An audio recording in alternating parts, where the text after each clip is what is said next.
Hi guys, मेरा नाम है तुषार और आपका स्वागत है सिनेमा अनबॉक्सिंग में। तो आज हम डिस्कस करेंगे कि कैसे कैरेक्टर ब्लॉकिंग से आप दो कैरेक्टर के बीच की नज़दीकियाँ और दूरियाँ दिखा सकते हैं। मतलब उन दोनों के बीच स्टोरी वाइज कैसे नज़दीकियाँ और दूरियाँ है, और वो वैसे ही कैरेक्टर ब्लॉकिंग वाइज कैसे हम डिज़ाइन कर सकते हैं कि वो दोनों कैरेक्टर एक दूसरे से नज़दीकियाँ हो तो नज़दीक दिखेंगे और दूरियाँ है तो दूर दिखेंगे। तो बेसिकली हम ये डिस्कस करेंगे। तो स्पेशली हम पॉल थॉमस एंडरसन की जो फिल्म है देयर विल बी ब्लड, उसका एनालिसिस करेंगे कि उस फिल्म में किस तरह से डाइनिंग टेबल या जो मीटिंग हॉल में जो टेबल्स होते हैं उसका यूज़ किया है कि दो कैरेक्टर्स के बीच की दूरियां और नज़दीकियाँ बेसिकली दिखाने के लिए किस तरह से राउंड टेबल का और रेक्टेंगुलर टेबल का यूज़ किया है, किस तरह से कैरेक्टर ब्लॉकिंग की है। तो सबसे पहले हम थोड़ी स्टोरी समझ लेते हैं।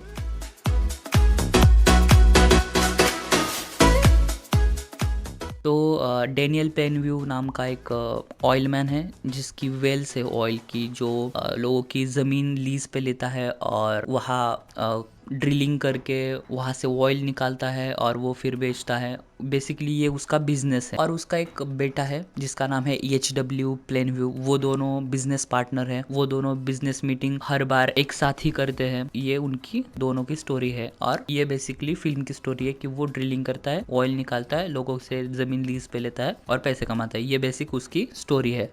अब हम देखेंगे कि जो HW और जो डेनियल प्लेनव्यू है उसके बीच की जो दूरियां है और जो नज़दीकियां है वो बेसिकली स्टोरी वाइज वैरी होती जाती है फिल्म में। ओके, और वो वैरी होते जाने वाली नज़दीकियां और दूरियों को किस तरह से उन्होंने कैरेक्टर ब्लॉकिंग से दिखाया है।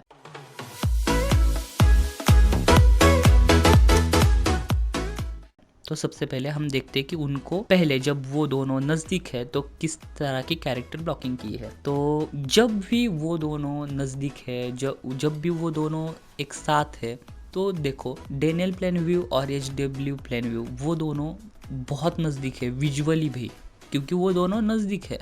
ओके, उनके बीच कोई दूरियां नहीं है। हमें हर दम वो जब भी जहाँ भी कोई भी मीटिंग में जाते हैं, किसी भी डिनर या लंच करते हैं, वो दोनों हमें नज़दीक ही दिखते हैं। और ये दिखाने के लिए बेसिकली वहाँ हम देखेंगे कि राउंड टेबल का यूज़ किया है, वहाँ रेक्टेंगुलर टेबल का यूज़ नहीं किया। फिल्म में एक इंसिडेंट होता है, उसके बाद जो कि डेनियल प्लेनव्यू है वो उसके बेटे HW प्लेनव्यू को छोड़ देता है। मतलब वो उसको ट्रेन में अकेले ही छोड़ देता है और वहाँ से निकल जाता है। अब देखो इस इंसिडेंट के बहुत दिनों बाद वो HW प्लेनव्यू वो फिर से के पास आता है डेनियल प्लेनव्यू के, और उसको अब पता चल गया कि उसके बाप को, जो कि वो प्लेनव्यू है, उसको अब उसके बेटे की HW की कुछ ज़रूरत नहीं है। और ये चीज़ें HW को पता चल गई है।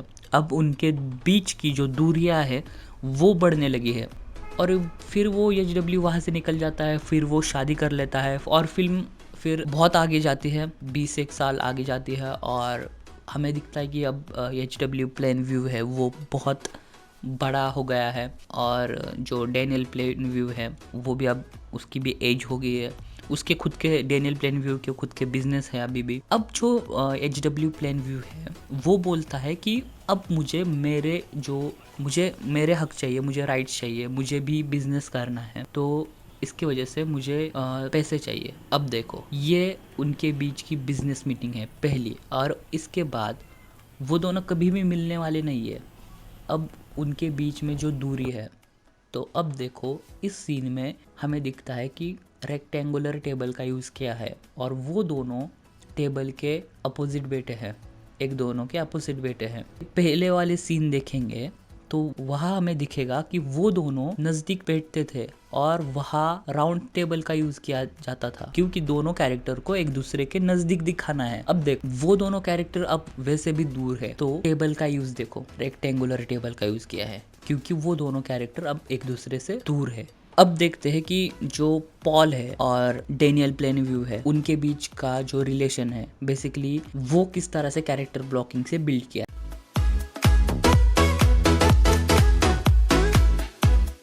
तो सबसे पहले आप समझ लो, पॉल एक लड़का है जो एक ऑफर लेके डेनियल प्लेनव्यू के पास आता है कि मुझे आप पैसे दो, मैं आपको एक ज़मीन बताऊंगा जहाँ बहुत ऑयल है और वो ज़मीन आपको कम पैसे में भी मिल जाएंगी, ऐसे ऑफर लेके पॉल डेनियल प्लेनव्यू के पास आता है। अब देखो उनके बीच में ये बिजनेस मीटिंग है, उनके बीच में कोई नज़दीकियाँ नहीं है। ओके, और फिल्म में हमें आगे भी उनके बीच कोई नज़दीकियाँ दिखती नहीं है, क्योंकि इस सीन के बाद हमें पॉल कभी भी दिखता नहीं है। ओके, तो बेसिकली उनके बीच में हमें एक दूरियाँ है। तो इस सीन की हम देखेंगे कि ओपनिंग किस तरह से होती है। तो इस सीन की ओपनिंग होती है वन शॉट से, जहाँ हमें दिखता है कि पॉल डेनियल प्लेनव्यू को सर्च करते आया है और वो पूछता है कि आप ही डेनियल प्लेनव्यू हो या अभी है। अब तक देखो हमें सिर्फ जो शॉट की जो ओपनिंग हुई थी वन शॉट से, हम वहाँ से टू शॉट में आए हैं। ओके, और हमें डेनियल प्लेनव्यू के आगे पॉल दिखता है और पॉल की बॉडी से जो मिस्टर फ्लेचर है उनकी बॉडी हाइड हो जाती है। अब देखो ये चीज़ें क्यों होती है मैंने पहले भी बताया है, मैंने गॉडफादर के सीन में एक्सप्लेन किया था कि अगर बिजनेस मीटिंग है, अगर आपको दिखाना है कि वो मीटिंग पर्टिकुलर दो लोगों के बीच में बिजनेस मीटिंग है, तो आप तीसरे आदमी को क्यों दिखाएंगे। जैसे मैंने गॉडफादर में एक्सप्लेन किया था कि वह मीटिंग सिर्फ सोलोजो और डॉन कॉर्लियोन के बीच में है और उस रूम में 7 लोग हैं, पर हमें वो 7 लोग दिखते ही नहीं, सिर्फ डॉन कॉर्लियोन और सोलोजो ही दिखते हैं। और यहाँ से हमें इनडायरेक्टली पता चलता है कि वो मीटिंग डॉन कॉर्लियोन और सोलोजो के बीच में है। इसी तरह इस सीन में भी हमें दिखता है कि जो शॉट की ओपनिंग वन शॉट से हुई थी, हम टू शॉट में जाते हैं और कैरेक्टर ब्लॉकिंग से हमें ये पता चलता है कि वह मीटिंग सिर्फ पॉल और डेनियल प्लेनव्यू के बीच में है, पर उस रूम में 3 लोग हैं, मिस्टर फ्लेचर भी है वो, पर वो दिखते ही नहीं है क्योंकि वो मीटिंग उनके बीच में नहीं है। तो ये बात एक हो गई। दूसरी बात, जब वो जाके वहां बैठता है तब देखो उन दोनों के बीच में बहुत बड़ा रेक्टेंगुलर टेबल है, मतलब उन दोनों के बीच में एक प्रकार का डिस्टेंस है। वहाँ राउंड टेबल नहीं है, वहाँ रेक्टेंगुलर टेबल का ही यूज किया है। तो ये भी चीज है। अब हम देखेंगे कि जब जब पॉल के कहने पे डेनियल प्लेनव्यू और उसका बेटा HW प्लेनव्यू वो ज़मीन खरीदने के लिए पॉल के पिता के पास आते हैं। अब देखेंगे कि उस मीटिंग को किस तरह से बिल्ड किया है, किस तरह से कैरेक्टर ब्लॉकिंग से स्ट्रॉन्ग बनाया है।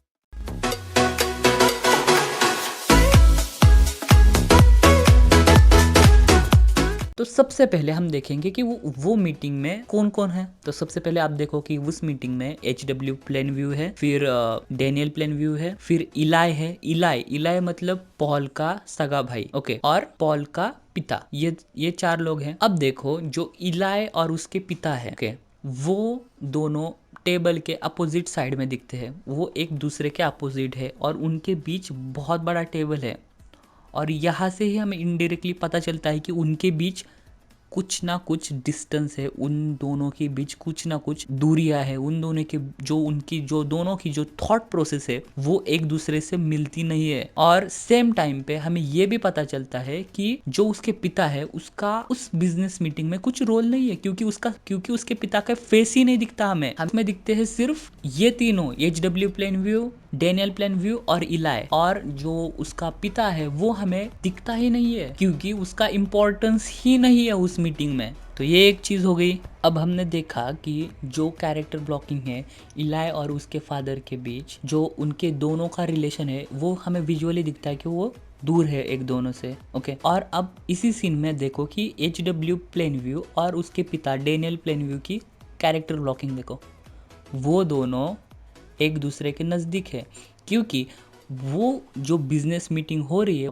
उस मीटिंग के जो पॉइंट्स है जो डेनियल प्लेनव्यू बता रहे हैं उससे HW प्लेनव्यू सहमत है, क्योंकि HW प्लेनव्यू जो भी डेनियल प्लेनव्यू बताता है वो मान लेता है, उनके बीच कोई कंफ्यूजन नहीं है। तो इसकी वजह से उन दोनों की कैरेक्टर ब्लॉकिंग हमें वो दोनों नज़दीक दिखते हैं और इलाई और उसके फादर जो कि उनके दोनों के बीच में बहुत दूरियां है वो विजुअली भी हमें दूर दिखते हैं।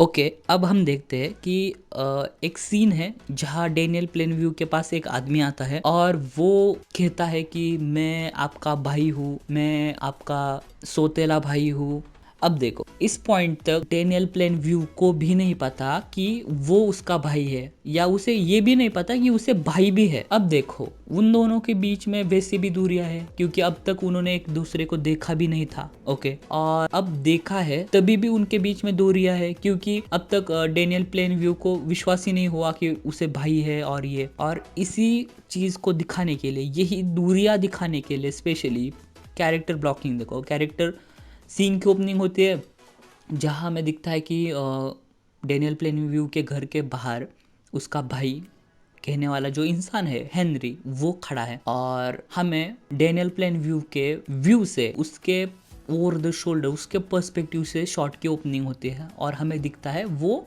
बहुत दूर खड़ा है डेनियल प्लेनव्यू से, और डेनियल प्लेनव्यू उसके नज़दीक आ रहा है धीरे धीरे धीरे चलते चलते। अब देखो उनके बीच में डिस्टेंस है, उनके बीच में दूरियां है, और वो हमें वैसे भी विजुअली दिखते हैं। उनके बीच का जो डिस्कशन होता है इस सीन में, वो भी दूर से ही होता है।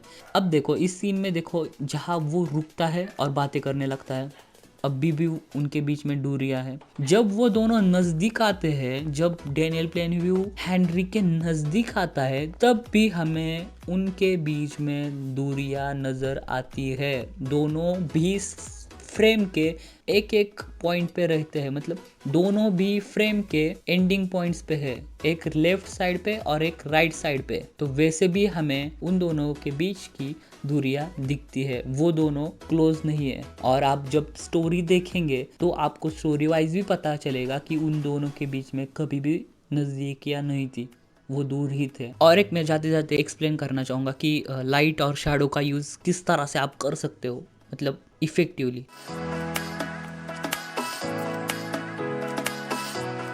जब डेनियल प्लेनव्यू को पता चलता है कि जो हेनरी है, जो कहता है कि वो उसका भाई है, वो एक्चुअल में उसका भाई नहीं है, जब उसको ये रियलाइज़ होता है, और वो रियलाइजेशन का जो सीन है हम देखेंगे वो किस तरह से किया है। वो बीच पे बैठे हैं दोनों, ओके, और हमें जो डेनियल प्लेनव्यू है वो सनलाइट में दिखता है पूरा, और जो हमें हेनरी है वो शैडो में दिखता है। ओके, अब देखो जब डेनियल प्लेनव्यू जो सवाल पूछ रहा था हेनरी से कि बचपन वाले, कि हम एक पर्टिकुलर ये घर था, ये चीज़ थी, ये तो ये चीज़ें उसने देखी ही नहीं थी हेनरी ने, क्योंकि वो उसका भाई ही नहीं है। और वो रियलाइज होता है डेनियल प्लेनव्यू को, और तब उसको लगता है कि ये मेरा भाई नहीं है। अब देखो जो हेनरी है वो गलत है, वो डार्क है, वो झूठ बोल रहा है। तो बेसिकली ये मेटाफरिकली दिखाने के लिए वो शैडो में, डार्क में दिखता है हमें, और जो पूछने वाला डेनियल है, जो कि वो ओरिजिनल है, वो हमें सनलाइट में दिखता है। तो ये भी मेटाफरिकली आप लाइट का यूज इस तरह से किया है। और यही था यार मेरा ऑब्जर्वेशन, कि आपने देखा होगा कि किस तरह से इस फिल्म में दो कैरेक्टर के बीच की दूरियां या नज़दीकियां दिखाने के लिए राउंड टेबल या डिस्टेंस या रेक्टेंगुलर टेबल का यूज़ किया है।